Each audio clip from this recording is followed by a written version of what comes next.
Libercast presenta una producción de Libertópolis, donde nuestra misión es promover un mundo de personas libres y responsables en búsqueda de su felicidad. Creamos valor innovando, analizando y transmitiendo información e ideas. Día a día encontrarás los episodios de las emisiones correspondientes a nuestros programas. Contravía, todo a pulmón. Contravía por la tarde, más negocios y Liberviernes.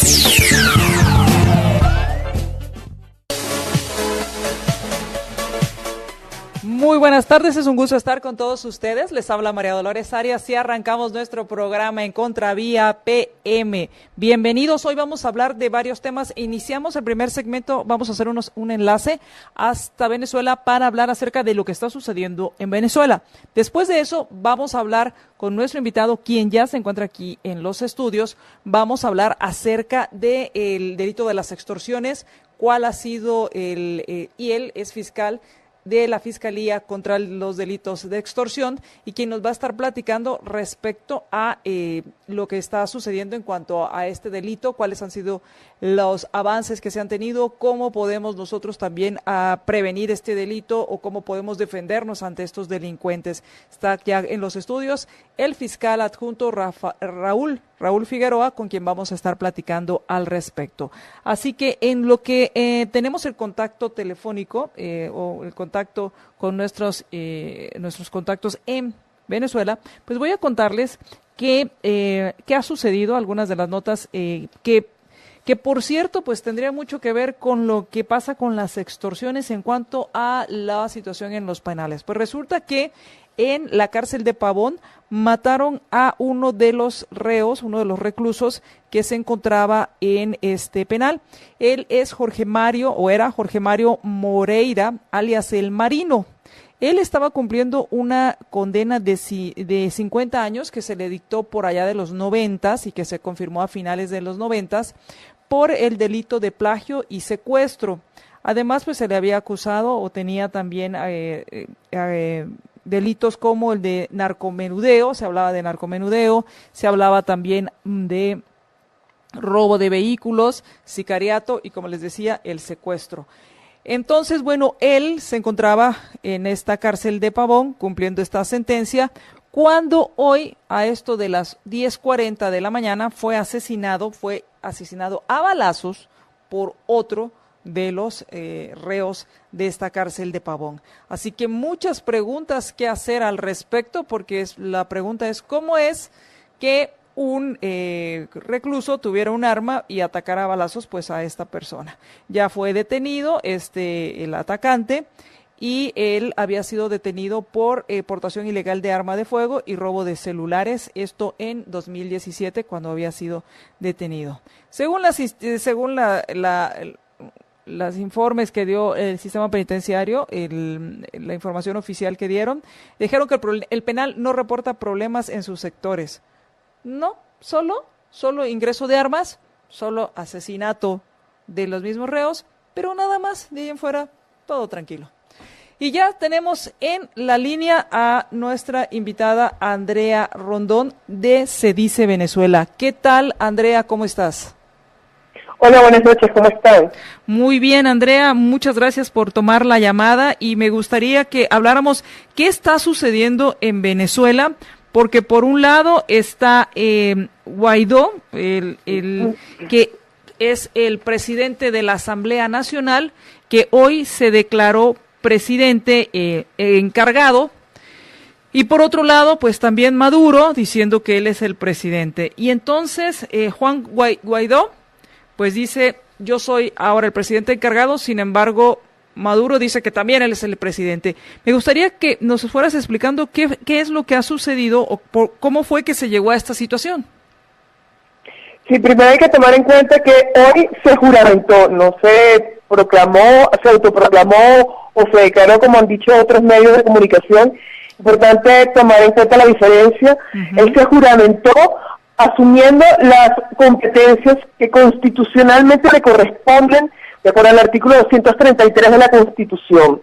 Ese es el fundamento que alegó el día de hoy y que la mayor parte de, digamos, los analistas y órganos, por ejemplo, la Asamblea Nacional, es un artículo que se viene analizando, porque esto es una situación inédita. Debes tomar en cuenta, o te quiero precisar, que esto escapa del análisis jurídico. En Venezuela, desde hace 2 décadas, existe una dictadura, se socavó, se limitó el Estado de Derecho desde hace 2 décadas. Ha habido debilitamiento y secuestro de las instituciones propias de un Estado de Derecho. En Venezuela no existe Estado de Derecho. En consecuencia, nos encontramos en una situación que escapa del análisis jurídico, con lo cual, digamos, hay que ser, digamos, un poco más abiertos en lo que en las interpretaciones que vamos a hacer ahorita, ¿no? Es una, digamos, interpretaciones de tipo político, si se quiere, porque, nuevamente, te repito, esto escapa del análisis jurídico. Pero lo que vamos, en diciembre, en los últimos días de diciembre se hicieron elecciones en Venezuela de 2015. Las elecciones fueron ganadas por la mayor parte de los diputados de la oposición, se designó una junta directiva, digamos, en ese momento la Asamblea Nacional llega a ser uno de los pocos órganos del poder, de los poderes públicos que asume competencias de forma legítima. Posteriormente suceden una serie de eventos, como por ejemplo designación de magistrados del Tribunal Supremo de Justicia antes de tiempo, que no cumplen las credenciales. Aquí folclóricamente se les llamó magistrados express, con lo cual la comunidad jurídica aquí en Venezuela y digamos la mayor parte de las instituciones del foro desconocieron, o digamos se lo considera un Tribunal Supremo de Justicia espurio, írrito, ¿no? Entonces, poco a poco llegamos al punto en el que al día de hoy el único poder público, además también hay que tomar en cuenta que Nicolás Maduro se reelige, se somete a votación unas elecciones sumamente irregulares, sumamente denunciadas. La mayor parte de la comunidad internacional desconoce esas elecciones. Por eso es que llegamos al punto en el que el 10 de enero ya Nicolás Maduro llega a ser un presidente ilegítimo en estas circunstancias, y al sol de hoy, al día de hoy, el único órgano público legítimamente constituido termina siendo la Asamblea Nacional. Luego del 10 de enero nos encontramos en una situación como en una especie de limbo, por así decirlo, porque este artículo 233 que te estoy mencionando, y bueno, me cuesta un poco mencionar la Constitución, pero es la que tenemos. Esta Constitución no prevé expresamente la situación en la que nos conseguimos. Se ha hecho como una interpretación un poco más amplia de esos supuestos para que pueda considerarse que el presidente de la Asamblea Nacional pueda asumir de forma interina la presidencia de la República. Ahora, también sucedió en este análisis que hiciste retrospectivo respecto a lo que a cómo se llegó a esta situación. También recuerdo que la Asamblea Nacional es declarada, no sé si la palabra es disuelta o no reconocida, y se impone otra asamblea para reformar supuestamente la Constitución. Sí, tuvimos el problema en el año 2017 que generó esta crisis y estas manifestaciones de entre abril y agosto del año 2017, pues lamentablemente se constituyó o se estableció la Asamblea Nacional Constituyente, que empezó a dictar una serie de actos. Uno de ellos fue desconocimiento de las competencias de la Asamblea Nacional. Nuevamente, y gracias por recordarme, María Dolores, estos hechos, porque además, digamos, estos hechos abonan a que nos estemos en presencia de lo que hemos visto hoy. Gracias a la inestabilidad que se generó en esa época, digamos, fue el periodo de mayor crisis, en donde hubo mayores muertos, heridos, y digamos, la comunidad internacional empezó a ver ya con mayor claridad con mayor contundencia, no como la de hoy, pero ya empezó a dar los primeros pasos para reconocer lo que estaba ocurriendo aquí en Venezuela. Y sí, ciertamente, esa Asamblea Nacional Constituyente espuria también, al igual que los otros órganos del poder público, como por ejemplo este Tribunal Supremo de Justicia que te acabo de comentar, pues fue convocado justamente para dictar la Constitución, cosa que no ha sido hecho. Además, ha sido justamente con toda la intención de finiquitar o de dar los últimos pasos para destruir todo el ordenamiento jurídico y usarlo a su favor para sostener este poder ilegítimo. Y ahora, ¿cuál es el cargo que ocupa Juan Guaidó? Es presidente encargado de la República de Venezuela. Y básicamente es el presidente encargado de la República de Venezuela y tiene básicamente un mandato. Totalmente, y está asumiendo las competencias que le corresponden de presidente encargado, de acuerdo con el artículo 233 de la Constitución, con toda esta amplitud que te estoy comentando, porque como te dije, este artículo no prevé el supuesto expresamente, no nos encontramos en un supuesto en una situación en la que se debe resolver simple y llanamente aplicando un artículo, va mucho más allá, es mucho más complejo, pero eso, digamos, por un tema de gobernabilidad o buscar alguna salida, es la que se consiguió más idónea. Y ya él, con la juramentación que hizo hoy, que es muy importante, que ya está diciendo, estoy asumiendo el cargo, ya puede dictar actos de gobierno. Y de hecho, así lo ha entendido la comunidad internacional cuando empezaron cada uno de los presidentes de sociedades libres y democráticas a reconocer a Guaidó como presidente encargado de la República. Ahora, hablaste de encontrar una salida y eso es lo que estaba pensando. ¿Cuál es uno de los mandatos que tiene Juan Guaidó como presidente encargado? Es llamar a votaciones para que haya una elección. Sin embargo, Maduro después, no sé si horas después o qué tiempo después que Guaidó se juramenta como presidente encargado, Maduro también da una conferencia, jala a sus seguidores, hace una manifestación demostrando que también tiene seguidores y lo que dice Maduro es que él no va a salir. Bueno, es importante destacar, en realidad no tuvo seguidores la manifestación convocada por el gobierno. De hecho, yo estuve presente en la de hoy y en todas las que se ha podido. Una de las mayores concentraciones en mucho tiempo, luego de las manifestaciones del año 2017, de estas trágicas manifestaciones del año 2017, que de verdad es una de las que uno de los periodos de crisis que más saldo rojo ha dejado, ha sido la de hoy.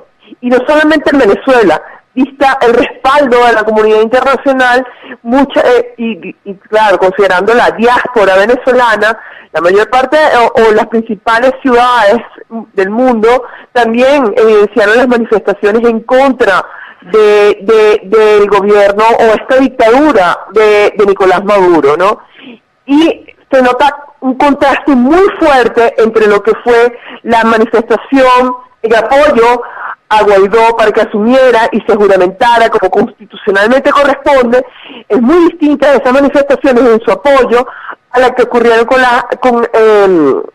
en contraposición a las que apoyaron a Nicolás Maduro.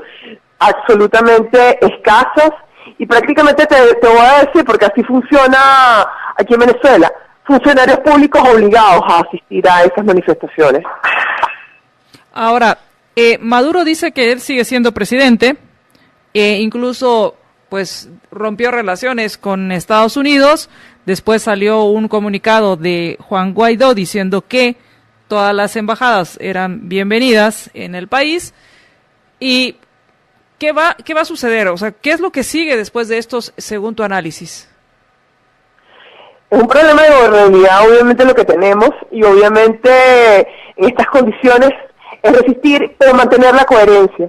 Si hoy ya te juramentaste y asumiste el cargo y asumiste y con ello estás asumiendo las competencias que te corresponden por la Constitución, sé coherente y sigue dictando actos de gobierno en orden a restituir el Estado de Derecho y para resistir la dictadura. Obviamente tiene, pues, todo el sistema institucional socavado, tiene un Tribunal Supremo pues con magistrados afines a Maduro, un ejército que aún no sabemos qué está pasando, una policía una Guardia Nacional que tengo entendido que ha salido a reprimir manifestantes. Sin embargo, seguir dictando órdenes. ¿Cuál sería el impacto, Andrea? ¿Cuál consideras que es el impacto de seguir dictando órdenes de gobierno? Bueno, te comento, no solamente reprimir manifestaciones, ya ha habido muertes, lamentablemente no se va a conocer todo lo que debería darse a conocer por el bloqueo comunicacional que tenemos.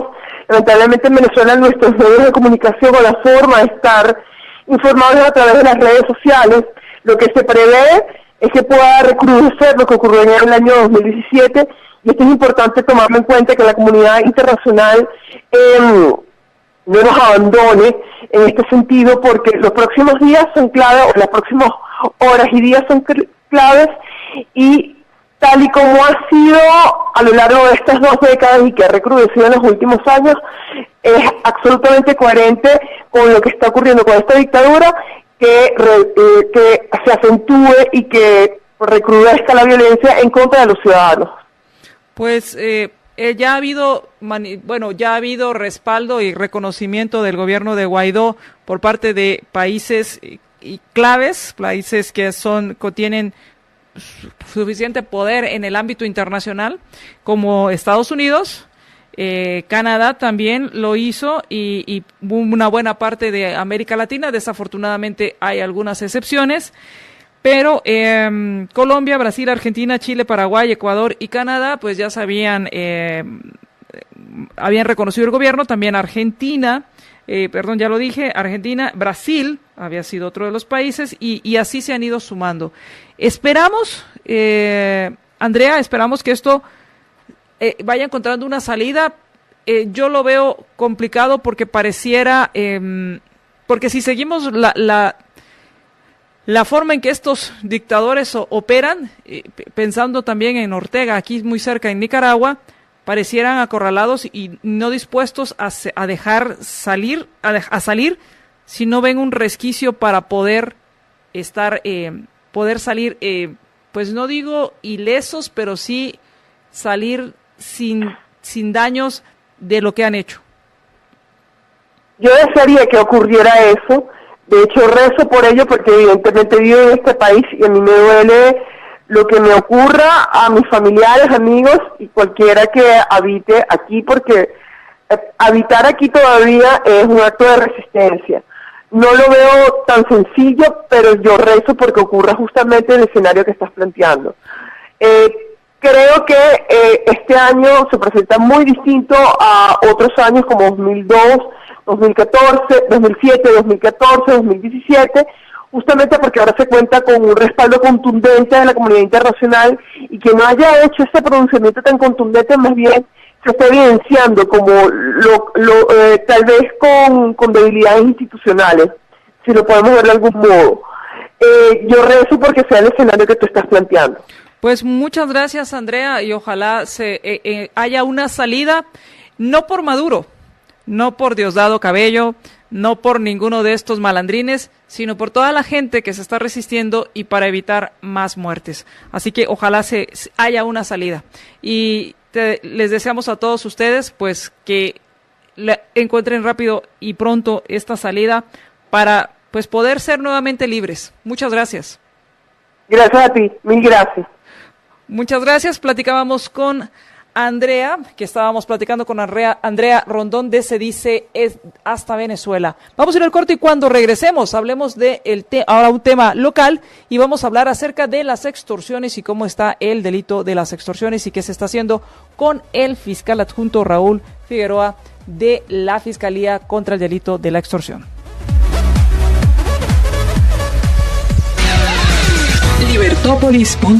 Libertópolis.com.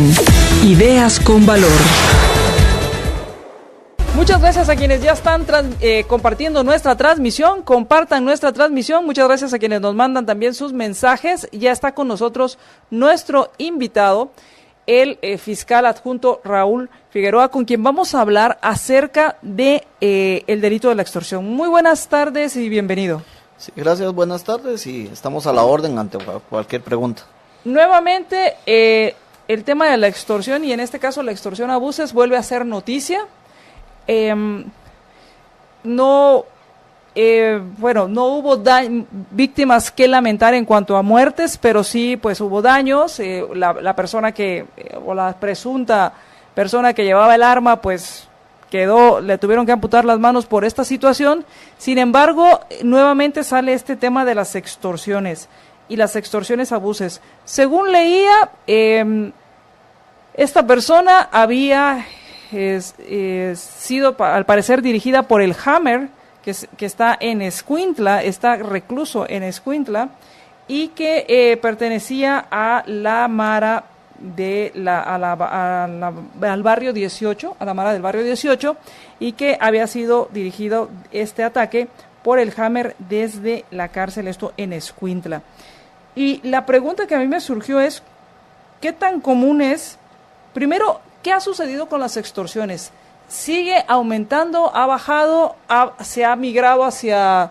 Porque hemos oído hablar de comercios, de buses, de camiones repartidores. ¿Cuáles los números que ustedes tienen? Bueno, pues les he de decir que la extorsión es un fenómeno, como se ha manejado siempre, bastante grande, ¿verdad? Y lo que ha hecho el Ministerio Público, pues con su labor investigativa y sus grupos operativos, pues es darles una respuesta a la población. Y es así como desde la creación de la Fiscalía, pues se ha tratado de ir minimizando en lo posible ese fenómeno. Lo que pasa es que en cierto momento se levanta más, así como ahorita que es principio de año, puede ser que haya un aumento, pero en sí se ha mantenido el fenómeno como tal durante varios años. ¿Qué ha sucedido con las extorsiones en cuanto a buses y a camiones repartidores? ¿Existe denuncia de esto? Porque también leía en la información que se estaba circulando que no tenían reportes de extorsiones en estas rutas. Sí, tenemos el problema con el transporte urbano y algunas empresas de camiones repartidores que, si bien son víctimas, no denuncian. Nosotros, la ley nos faculta actuar de oficio, pero en estos casos el problema de actuar de oficio es que al llevar a una persona ilegal a un proceso, no tenemos víctima. Entonces los jueces son de la idea que si no hay víctima, tampoco hay victimario. Entonces, por esa razón es que muchas veces el Ministerio Público no actúa de oficio, porque es solo desgastar al personal y al final no se va a obtener lo que se espera, que es una sentencia condenatoria, ¿no? Ahora, pero también pensando en denunciar esto, también existe el temor de la víctima en cuanto a su seguridad.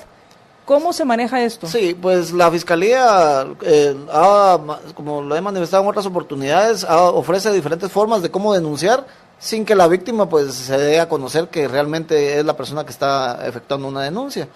Para ello, el Ministerio Público ha implementado varias modalidades, que es acudir ante nosotros a cualquier sede del Ministerio Público, ya sea en un departamento o aquí en la ciudad capital, y ahí pues la ley nos ha facultado a omitir o resguardar los datos de identificación de las personas. También pues, se ha habilitado un número que es el 1574, que esa es otra de las formas como las personas pueden acudir ante el Ministerio Público y denunciar que son víctimas de extorsión. Y es así como muchas personas han denunciado, pero siempre queda una cifra negra que no lo hace, ¿verdad? Pero es porque de repente desconocimiento o temor a lo que le pueda suceder. Ahora, en este sentido, cuando hablamos de las extorsiones, y en este caso, por ejemplo, recuerdo que al día siguiente habían detenido a 2 jóvenes, también un hombre y una mujer, de 19 años, igual que esta chica, igual que, bueno, no sé qué edad tendría el joven que huyó en la moto, pero igual un hombre y una mujer, que acababan de salir de la cárcel, según los reportes de los noticieros, y que los habían detenido por intentar también extorsionar a otros pilotos del transporte urbano. ¿Qué tanta reincidencia hay en esto? Bueno, no es tanta la reincidencia que se da, aunque muchas personas al salir de prisión y son pandilleros, después les cuesta conseguir trabajo también, ¿verdad? Entonces, lo más fácil y lo más común actualmente, pues es que se dedican a la extorsión, porque casi todas las personas que son víctimas, pues reciben una llamada donde les hacen una exigencia y les mencionan cierta información y son vulnerables para hacer efectivo un pago de extorsión. Incluso se hablaba de que habían imitadores. Sí, ese es un fenómeno que ha crecido bastante. Ya no solo es una pandilla o la otra, sino también están los imitadores. La Fiscalía pues ya se encuentra trabajando esos casos también de imitadores y nos hemos topado con algunos casos en donde muchas personas no necesariamente son las extorsionistas, sino que han prestado sus cuentas. Esa es otra forma que se está dando la extorsión. Entonces, por ello se hizo una campaña a través de radio por parte del Ministerio Público y los bancos del sistema de que no presten su cuenta porque pueden ser víctimas de extorsión. Y al final la persona, por haber hecho una actividad sin ser extorsionista, pasa a ser como parte muchas veces de una estructura. Si no se hace una investigación objetiva, puede ser que sea involucrada una persona que no tiene nada que ver en la extorsión.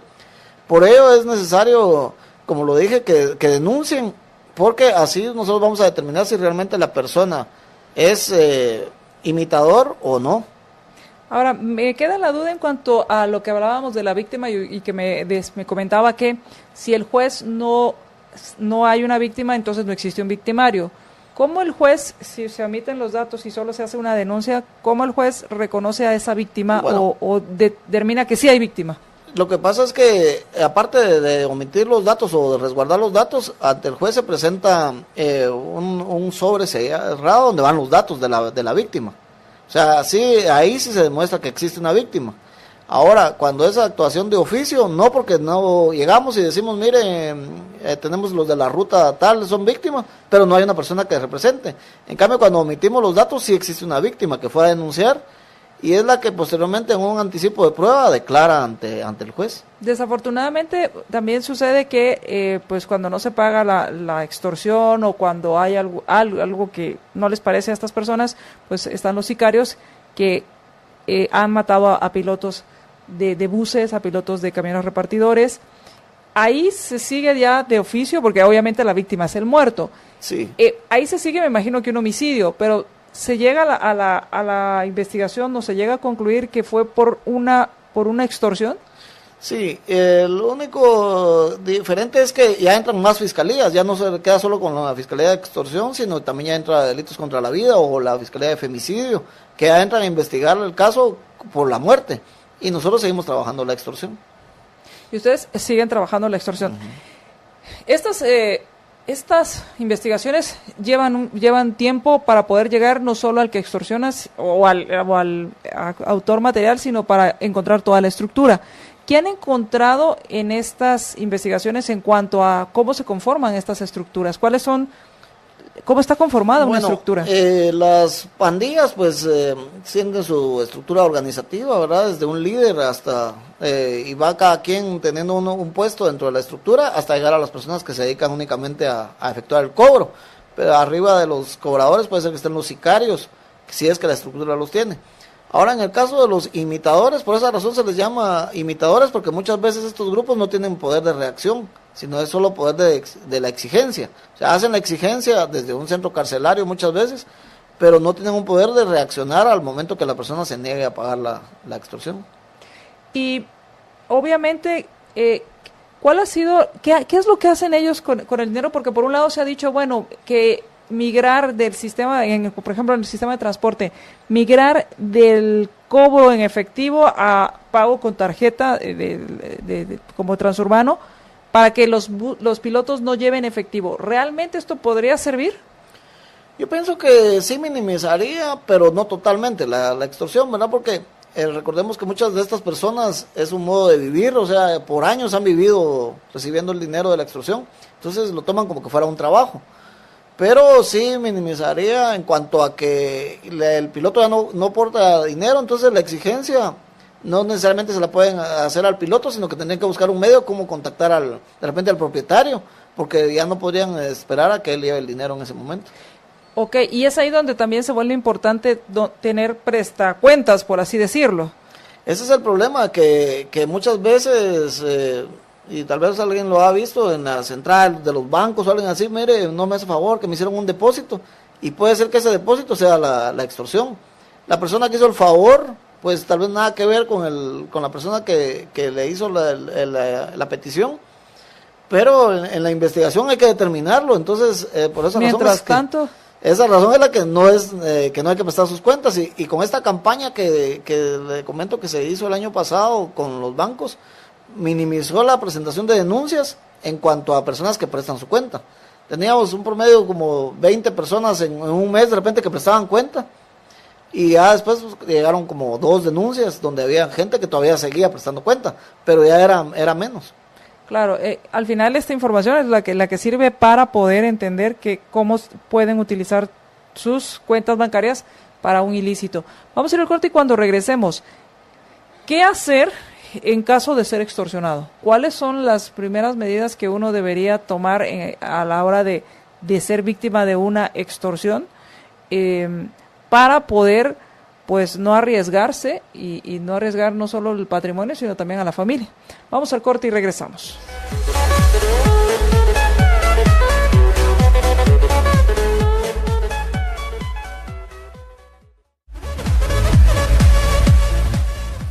Ahora lo mejor de la San Martín llega hasta tu casa al 2215-1515. 2215-1515, lo mejor de la San Martín. Si tu domicilio es en las zonas 1, 2, 4, 9, 10, 13, 14, 15 y 16, lo mejor de la San Martín hasta tu domicilio.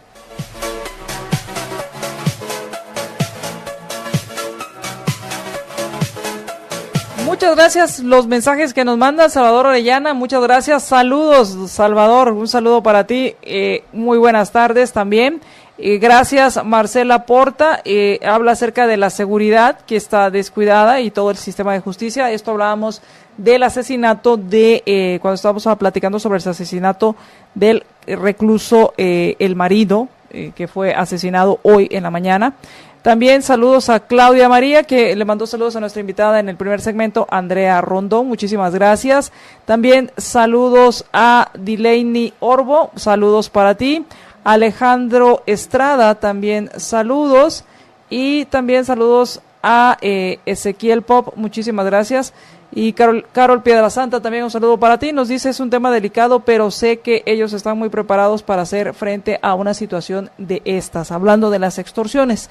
Y entonces nos quedamos con la pregunta, ¿qué hacer si yo recibo una llamada, ya sea porque tengo un negocio, ya sea en mi casa, ya sea porque tengo algo transporte público?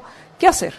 Sí, lo importante al recibir una llamada extorsiva es primero guardar la calma, porque muchas veces uno al contestar la llamada y le hacen la exigencia, da cierta información que no debe.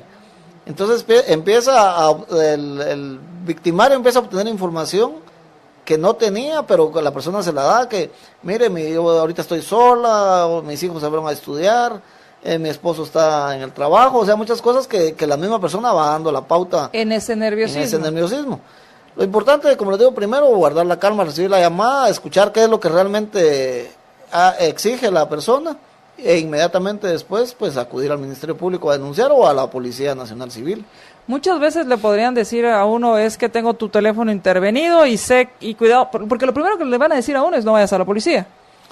Es una de las formas de amedrentar, ¿verdad? No acudas a la policía porque nosotros ya tenemos comprado a la policía. Y tenemos contactos en el Ministerio Público, en el organismo judicial y en la policía y casi que en todos lados. Sí, pero como le digo, lo importante es saber qué tanto sabe la persona que hace la llamada de la víctima.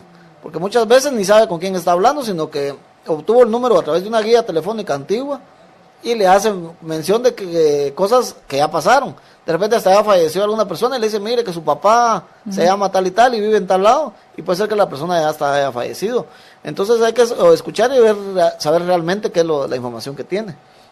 Y obviamente no dar información y mantener la calma, no dar información. No dar información. E inmediatamente después de que le hacen la exigencia y la persona pues considera que puede ser víctima y que tiene que pagar, porque muchas veces las personas dicen, yo mejor di el dinero y evité problemas.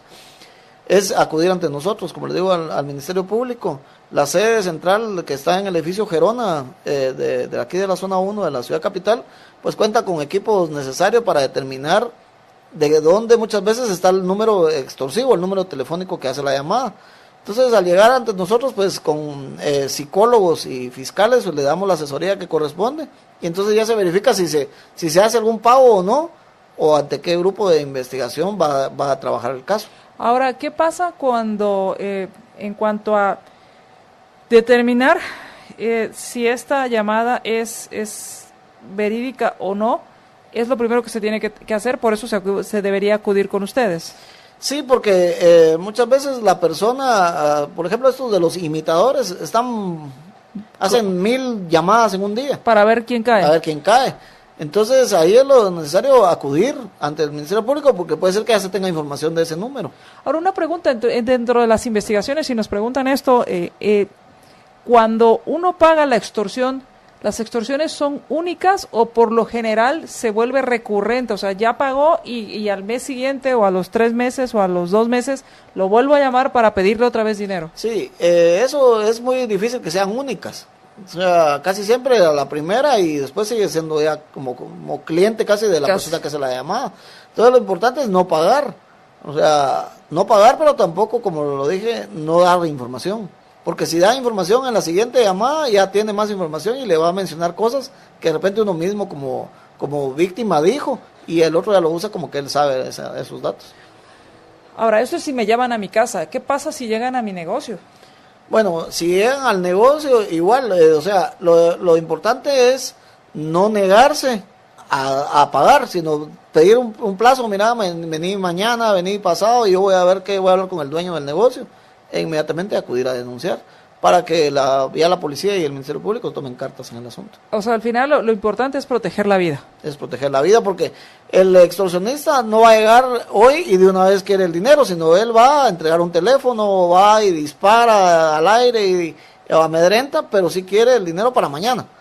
Entonces, en ese lapso es que hay que denunciar. Se sigue utilizando las estructuras menores de edad, que esto era muy común, por ejemplo, el niño que entregaba el teléfono, el joven que iba que servía de, no sé, de vigilante o de que estaba viendo qué pasaba alrededor del lugar que se iba a extorsionar. ¿Se sigue utilizando menores de edad? Sí, lo que pasa es que como recordamos que la ley de protección integral, la sanción es menor, entonces eso es recurrente. O sea, siguen utilizando a menores y mujeres, que son de repente grupos más vulnerables, pero como es gente que de repente por cierta necesidad, en muchos casos, y en otros sí pertenecen a las estructuras, pues por interés económico, ¿verdad?, obtienen un beneficio bajo, pero participan. Cuando se refería a las mujeres, o sea, en los menores me queda claro que las penas son menos severas. Creo que la mayor es de 6 años. De 6, sí, de 2 la mínima y 6 la máxima. O sea, un niño sicario, por así decirlo, un joven de 16 años que sea sicario, lo máximo que podría tener son 6 años. 6 años. Y de ahí contemos que también se da la redención, ¿verdad? O sea, puede ser que con 6 cumpla 3 y sale. Ese es otro problema en las cárceles o en esos centros privativos de libertad de los adolescentes. Las famosas correccionales. Que puede ser que tenga 16 y lo condenen a 6, va a salir ya cuando sea adulto o ya mayor de edad. Entonces, como fue sancionado como menor, tiene que cumplirla en ese centro carcelario, no en uno como de mayores. O sea, no es que cuando cumpla los 18 pasa a un centro mayor de adultos para terminar de cumplir su sanción. No, él continúa la sanción ahí. Ahí mismo y convive con otros. Con unos de primer ingreso, ¿verdad?, de 14, 15 años, y van y se topan con uno ya de 20, ¿verdad? Que ese es otro de los problemas que siempre hemos hablado aquí del sistema penitenciario. En cuanto a la mujer participando en estas estructuras, ¿ha incrementado su participación? ¿Es la misma y la pena es igual que si fuera un hombre el que es detenido? En cuanto a la mujer, pues en muchos casos, pero no en la mayoría, sí se da que la mujer es utilizada. Pero sí. ¿En qué sentido? En cuanto a que de repente recibe una amenaza y por esa razón acude la primera vez. Pero ya posterior a ello se vuelve como parte ya de la estructura, porque pues van a cobrar varias cantidades de dinero y de eso recibe un porcentaje. Entonces pasa a ser como parte de la estructura criminal. Las penas que se le imponen pues son las mismas. Son las mismas, ahí no hay varía. variación. Okay. Y en este punto, ¿qué pasa? O sea, obviamente ya dijo, hay que conservar la vida, hay que preservar la vida en caso de que lleguen a mi negocio a pedirme una extorsión, denunciar. ¿Qué pasa en el otro sentido cuando hablábamos de estos jóvenes o de estos niños y yo como padre sé que a mi hijo lo están obligando o lo están amenazando para que entregue celulares o vaya a hacer un cobro o preste, por ejemplo, o que me obliguen a prestar mi cuenta? Sí, el Ministerio Público cuenta con una fiscalía que va a favor de la niñez víctima, ¿verdad? O que en este caso es, pues el adolescente es víctima y si logra absorber la estructura va a pasar a ser victimario. Entonces a ellos es importante que acudan ante una fiscalía que conoce casos de niñez, para que ahí denuncien que les están obligando a hacer algo que no quieren, para que el Ministerio Público pues le empiece a dar la protección que se debe, ¿verdad? Ahora, fiscal, hablemos de otro tema que también me gustaría que tocáramos y es respecto a la carga de trabajo que tienen. ¿Cómo manejan esta carga? Porque por un lado podrían decirme quienes me escuchan o podrían estar pensando quienes me escuchan, sí, yo voy y denuncio, pero así como soy yo, hay mucha gente denunciando y ¿cuál es la respuesta que yo voy a obtener si me están amenazando hoy? Sí, mire, la cantidad de denuncias es grande y solo en el año pasado recibimos 4.073 denuncias a nivel... ¿Solo de extorsiones? Solo de extorsión y en la sede central y las subsedes que tenemos en los departamentos. Perdón, ¿el número era? 4.073 denuncias. Bueno, pero muchas de estas denuncias es el mismo número el que hace la llamada extorsiva, el mismo número telefónico. Lo que hace el Ministerio Público es hacer una investigación estratégica, le denominamos, que es que se unifican todas las denuncias a un solo fiscal.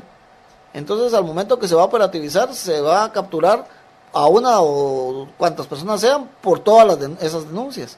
No se va a investigar caso a caso, sino lo que se busca es que la persona sea condenada o ligada a un proceso por todos los casos a los cuales hizo la exigencia dineraria. Nos hemos topado con hasta 100 denuncias, que es el mismo victimario el que hace la exigencia. Recuerdo que en alguna ocasión, lo que no recuerdo es que si era por extorsión, pero que en una ocasión hicieron un gran operativo que llevaron casi que una fiscalía o llevaron todo un equipo para poder tomar todos los datos de las personas que estaban siendo detenidas pero creo que sí era delito de extorsión. Era de extorsión, sí, que fue en la zona 6. Así es. Sí. Esa es de acuerdo a los vínculos interinstitucionales, ¿verdad? Toda la policía, el OJ, Ministerio Público, PDH, PGN, y todas las instituciones nos unimos para poder crear un centro de justicia, que le denominaron así, donde todas las instituciones estaban en ese lugar, y ahí la misma policía pues procedía, le denominan a fichar a todas las personas que eran detenidas, para que cuando llegaran ante el juez a su primera declaración, pues ya iba todo el proceso avanzado. Y esto es lo que a veces sucede, entonces, que cuando hay tantas denuncias, son por la general un mismo número y se le asigna a un solo fiscal. Sí, y como le digo, o sea, se oye un número grande, pero muchas de estas denuncias, no todas llegan a un fin de pagar, sino que muchas personas solo denunciaron y ya no más volvieron a ser víctimas. O sea, fue una llamada a las que le hicieron, no contestaron o contestaron, le hacen la exigencia y ahí quedó. No hubo una repercusión. Entonces, esas denuncias pues también están incluidas en este número. Claro, y dice que no se pagaron. Ahora, ¿qué pasa en el caso de cuando sí se paga? ¿Qué pruebas o cuál es la información que yo debo tener o darle al Ministerio Público para darle seguimiento a esto? El Ministerio Público lo que necesita es la denuncia, para empezar. ¿La debo rectificar? Como sucede, no sé si es rectificar o ratificar es la palabra. Ratificar. Es que lo que pasa es que nosotros con la Fiscalía recepcionamos las denuncias de una vez, no acuden a otro lugar, sino que yo llego a la sede central y digo, vengo a denunciar una extorsión, y de una vez acude a la Fiscalía, Entonces ya no voy a ratificar nada porque ahí mismo se le toma la denuncia a personal de la fiscalía. Ah, ok. No es como, por ejemplo, cuando le roban a uno el celular, que tengo entendido que hay que ir después. Hay que ratificar. No, aquí en este caso, si hubiera necesidad, pues se le vuelve a citar para ampliar algo, pero no, puede ser que en la primera, de una vez quede toda la información. En la primera denuncia, en esta declaración que se hace ahí. Sí, porque es ante nosotros directamente y la atención pues es de 24 horas. Eso le iba a preguntar. Entonces, ahorita digamos hay personal atendiendo y todos los días hay personal que atiende las 24 horas.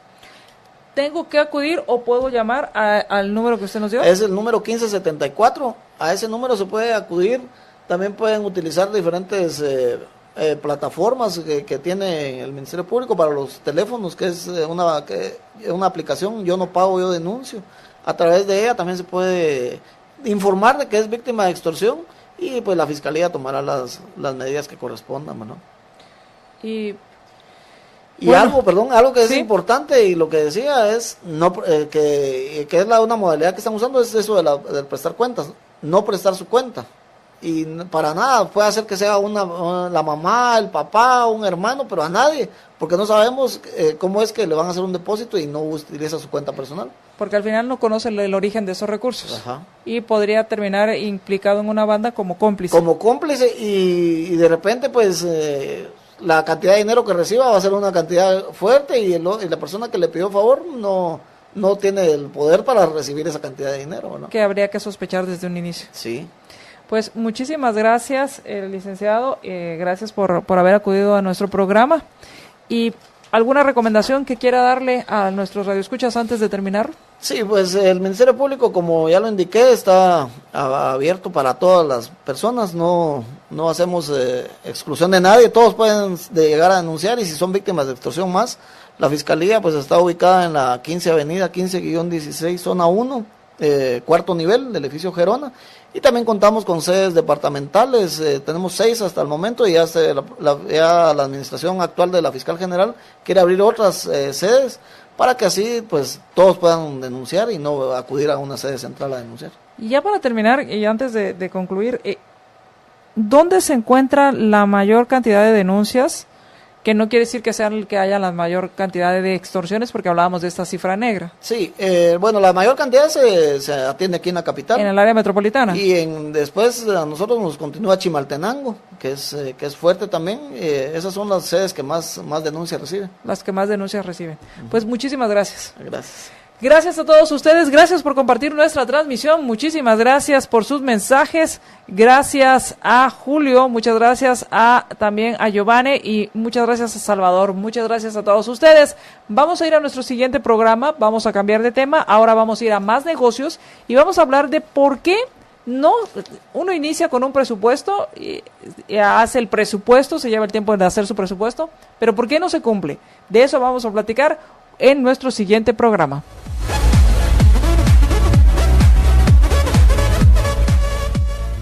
Libercast presentó una producción de Libertópolis.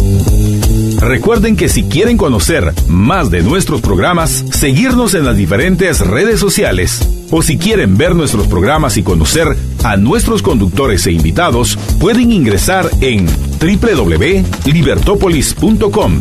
Recuerda suscribirte y dejarnos 5 estrellas para que continuemos trabajando en producir más podcasts de tu interés. Libertópolis, ideas con valor.